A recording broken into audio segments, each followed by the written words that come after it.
Okay, let's take you to Davos in Switzerland. That's where we find Newzroom Africa's business editor Xolani Mbanjwa, who's attending the World Economic Forum, to tell us what is the central theme for day 2 of that meeting. Hello, Xolani. Good afternoon, Tutu. It's quite an important day. Day 2 indeed is very important and quite busy, as many countries have brought some of their biggest delegations yet to the 54th World Economic Forum. The central theme today, and the most interesting part, is the visit and the meeting between the NATO president or the head of NATO, Jens Stoltenberg, and the president of Ukraine, Volodymyr Zelensky, who are going to be meeting other leaders here towards a possible peace plan. This is quite an important meeting because, as you will expect, this WEF is always the first global meeting of any kind in the world, and it sets the tone for what is possible around peace deals such as this one. Although we've heard already from that Russia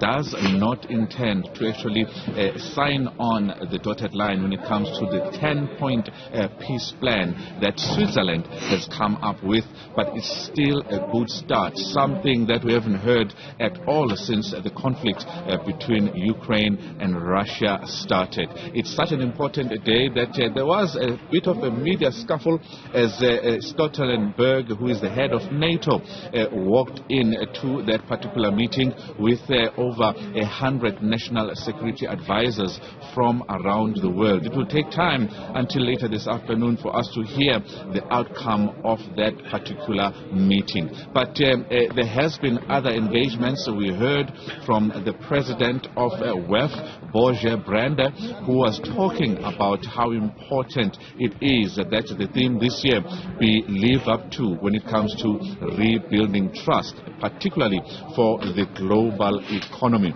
This is what he had to say earlier on.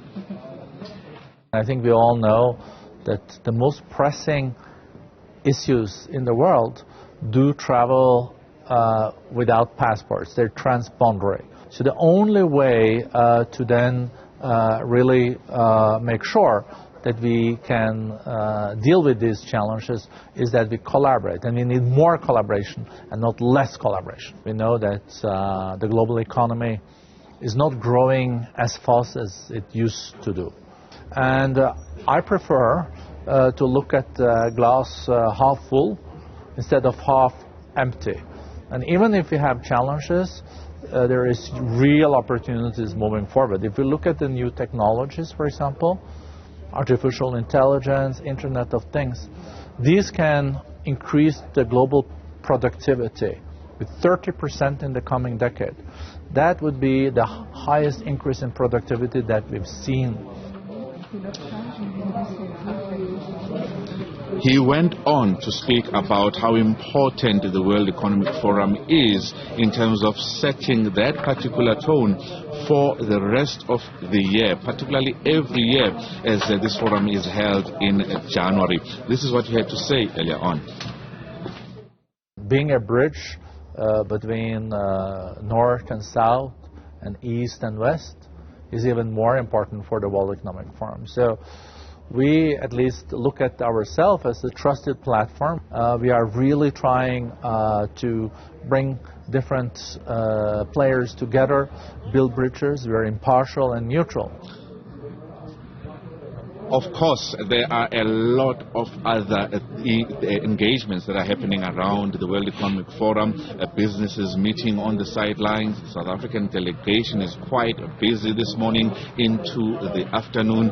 And later tonight, WEF will be all about South Africa when there is a South Africa night. And this Congress Hall will be painted in South African colors, where we showcase to every delegate what we have to offer as a country. But the central theme being the outcome of that peace meeting, which could come up with a possible peace deal, the first of its kind since the war started in Ukraine. And that's what we're waiting for from this particular meeting, which will be held behind closed doors. Back to you, Dudu, in studio. Xolani Mbanjwa, Newzroom Africa's business editor, thank you very much for that report.